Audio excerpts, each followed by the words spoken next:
It started the way most quiet things do, without warning or meaning to. The coffee shop wasn't anything special. A narrow strip of wood tables, an espresso machine that hissed like it had opinions, and the same playlist that had been on repeat for months. I came here because the light was good in the mornings and because no one really talked to me. Except her. She always ordered first. Black coffee, no sugar. She'd wait by the counter, tapping her finger once on the lid before taking it. I noticed that the first week. The small ritual of it. I'd be behind her in line, pretending to scroll through my phone, watching how she never looked hurried, even when people behind her were. The first time she spoke to me, it wasn't even about me. "They always forget the sleeve," she said, nodding at her cup. I smiled. "Maybe they think you're immune." She laughed, quietly, like she didn't do that often. It wasn't the kind of laugh that filled the room. It just stayed close, like steam off her coffee. After that, we started talking more. Little things. She'd remember my order, flat white, extra shot, and I'd remember hers. We never asked each other's names. That somehow made it easier. She looked mid-40s, maybe a little more. There was a steadiness in how she carried herself, like someone who'd stopped needing to prove anything. Her hair was always tied up, a few loose strands falling against her neck. She wore a silver ring on her right hand, not her left. I noticed that too. I'd catch myself looking for her even when I told myself not to. It wasn't attraction in the usual way. More like recognition. Like seeing a version of calm I didn't know I was looking for. One morning, it was raining. She came in late, shaking off her umbrella, smiling to herself as if she just remembered something funny. I was already at the corner table. She saw me, hesitated, then walked over. "Someone's in my spot," she said, glancing at her usual seat. I gestured to the empty chair across from me. "There's room here." She looked unsure for a moment, then sat down. We didn't say much after that. Just the sound of rain, the clinking of cups, the low hum of the espresso machine. I folded a napkin slowly between my fingers. She watched the rain. Her hand brushed against mine when she reached for her coffee, and neither of us pulled away right away. Just long enough for it to feel like something real might be hiding underneath all that silence.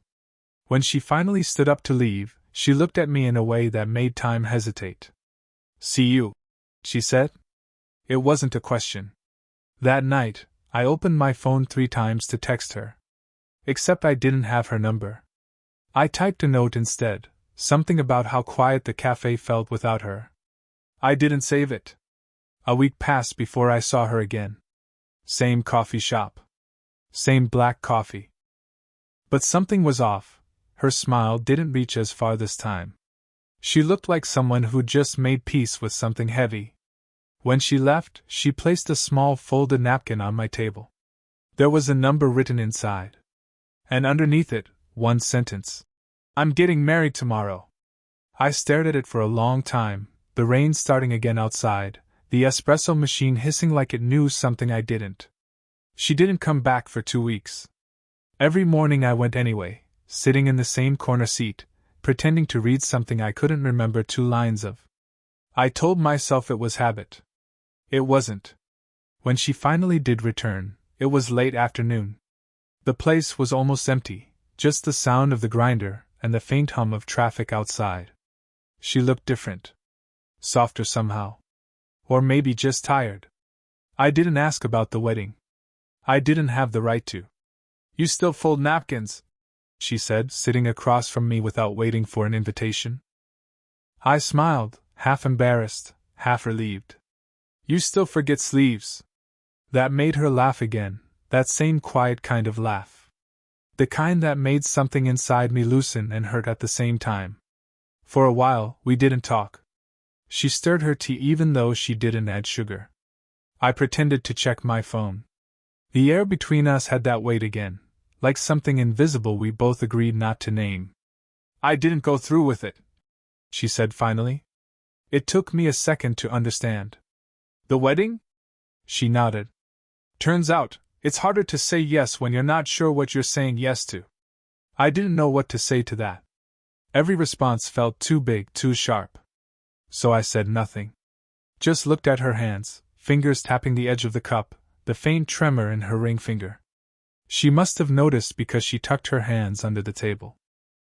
You ever feel like you missed a version of your life? Like it went on without you somewhere else? All the time, I said before I could stop myself. I told her about the letter I never sent to a girl years ago. About how I drafted it on my phone 100 times but never hit send. How I still remember the rhythm of her typing when she replied to someone else instead. She smiled, sadly, knowingly. You'd be surprised how many of us live half in the messages we never send. The silence that followed was different this time. Not empty. Just full of things that didn't need to be said. Outside, the sky was turning the color of wet concrete. The cafe lights flickered on, washing everything in a pale gold. She reached for her scarf and stood, then paused. You're too young for this kind of quiet, she said softly. I wanted to tell her it wasn't about age. That sometimes certain people make the world slow down enough to hear yourself again. But I didn't. Instead, I stood too, brushing a crumb off the table that wasn't really there. She reached over, absent-mindedly, to do the same, her fingers grazing mine. It was nothing, really. A simple, meaningless touch. But my breath caught anyway. And later, when I replayed it in my head, I realized, I don't know why that moment stayed with me. Maybe because it felt like someone finally saw me. After that day, everything shifted. We didn't say it did, but it did. She started coming in later, when the cafe was almost empty. Sometimes she'd wave from the door. Sometimes she'd sit across from me without a word, like we'd picked up a conversation mid-thought. The air between us had changed, closer, heavier. I noticed new details now. How she kept her phone face down. How her laugh caught halfway, like she was editing herself in real time. How she'd watch people outside, then look away too quickly when they noticed. One evening, I stayed after closing. She did too. Said she needed a place to think. The barista didn't mind, he knew her. Everyone seemed to. That made me oddly jealous. She sat by the window, tracing circles in the condensation with her finger. I think I used to like the rain, she said. Used to? She shrugged. Now it just feels like something's always ending. I wanted to say, not everything ends. But even as I thought it, I wasn't sure I believed it. A man walked in then, mid-40s, coat still wet. He looked around, eyes landing on her like he'd been here before. She stiffened. He smiled politely. Didn't expect to see you here. Her reply was careful. It's just coffee, Daniel. He nodded. Always is with you. Then, to me. Friend of yours? I opened my mouth, but she answered first. Just someone who reads too much. He left soon after, but the air stayed tight. When he was gone, she exhaled, slowly, like she'd been holding her breath for years. Your fiancé? I asked before I could stop myself. Was, she said. Then, quieter, he's not a bad man. Just, not my story anymore. I didn't know what that meant exactly, but I felt it. That ache of something not finished, but no longer yours. She reached for her cup, hand shaking slightly. I reached too, just to steady it, my fingers brushing hers. For a second, either of us moved. Just her pulse beneath my touch. Her eyes met mine, searching for something, permission maybe, or reassurance. Then she pulled her hand back, tucking a strand of hair behind her ear like she needed something to do. This isn't fair to you, she said. I tried to laugh. You think I don't know that? Her mouth twitched, half a smile, half apology. The clock ticked too loudly in the background. Someone started stacking chairs. She stood gathering her things. We should, I know. But neither of us did. We just stood there, inches apart, both pretending to leave. Her hand brushed mine again as she passed. Slower this time. Intentional. It wasn't a kiss. It wasn't even close. But it was something that almost became one. And maybe that was worse. Because in that quiet space between what almost happened and what didn't, everything suddenly felt real. We started walking together sometimes. Not planned, just coincidence that kept happening. She'd leave the cafe after me, then catch up a block later, pretending she hadn't seen me until the last second. We'd fall into step, side by side, hands close enough to notice the space between them. That evening, the air smelled like rain again. Not the kind that fell, the kind that waited. She talked about small things: a student who reminded her of herself, a book she couldn't finish, a stray cat that had started following her around the block. I listened, really listened, even when I didn't understand half of what she meant. It wasn't about the words. It was about the rhythm of her voice, how it softened and cracked in places she didn't mean it to. We stopped near a bench under the streetlight. She sat first. I stayed standing, not sure if I should. "You're quiet today," she said. "I keep thinking about that guy," I admitted. "Daniel."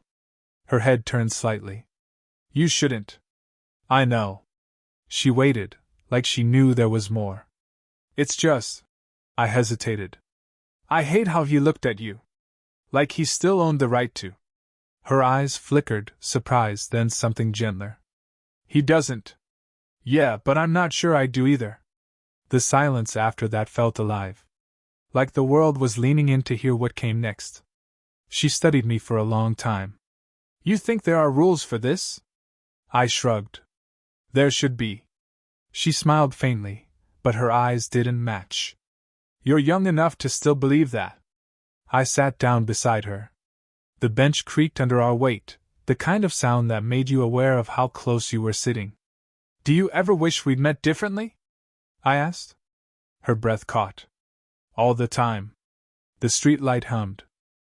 Somewhere in the distance, a door closed, echoing down the quiet street.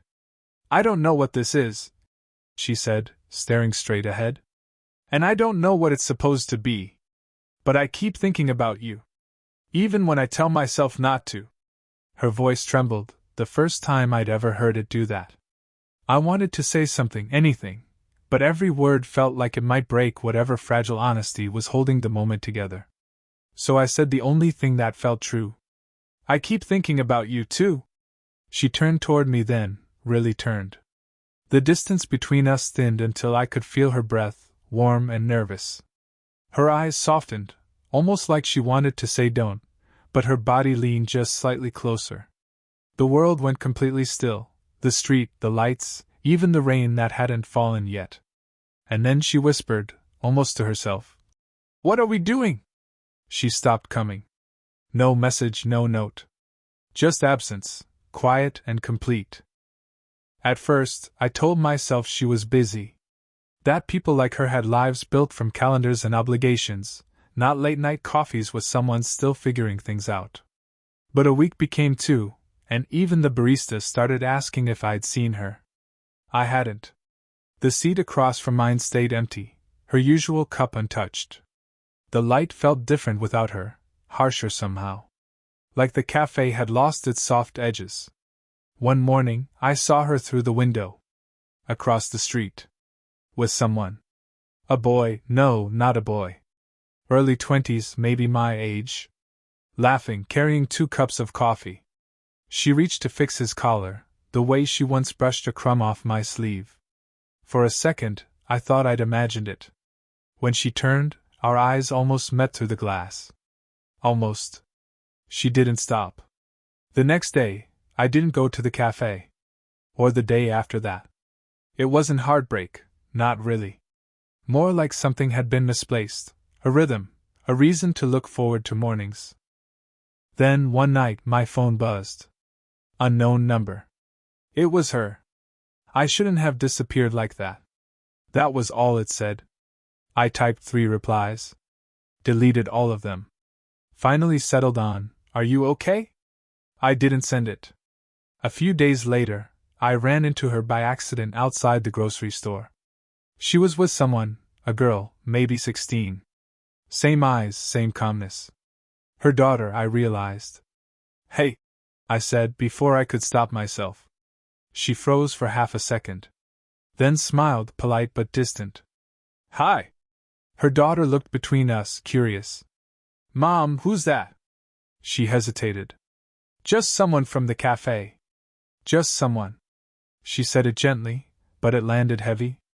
We talked for a minute, about nothing. Weather, long lines, how the rain never really stopped in this city. Then she nodded, excused herself, and walked away. I watched them cross the street.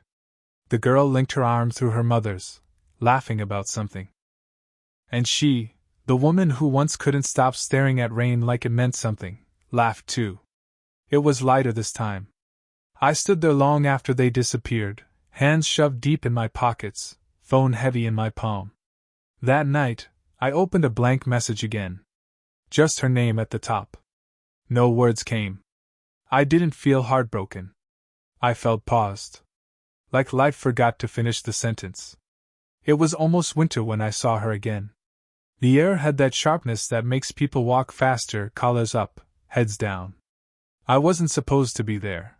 I'd just stopped by the cafe to grab something before class. But there she was, sitting in the corner, a half-empty cup in front of her, eyes somewhere far away. For a moment, I thought about walking out, pretending I hadn't seen her. Then she looked up. Our eyes met, soft, uncertain, like we were both trying to remember how to start again. I walked over. She smiled, small and tired. You cut your hair. I laughed. You remember what it used to look like? Messy, she said, then added. But honest. There it was again, that quiet between us, the one that always said more than our words did. I sat down. We didn't speak for a while. Just the hum of the heater, the clatter of cups. It felt strange, familiar, heavy. I saw you, I said finally. That day. With your daughter. She nodded slowly. Yeah. I thought you might have. She's everything, she said softly. Then, after a pause, that's why I pulled away. She's been through enough. I didn't want her asking questions I wasn't ready to answer. I didn't know what to do with that. My hands fidgeted with the cup lid until it tore. You could have just told me, I said. She looked at me, eyes glossy but steady. Would it have changed anything? I wanted to say yes. I wanted to say I would have waited, or understood. But we both knew better. So instead I said nothing. She reached across the table, fingertips brushing the edge of my sleeve, a small, almost invisible movement. I think about you, she said. Still.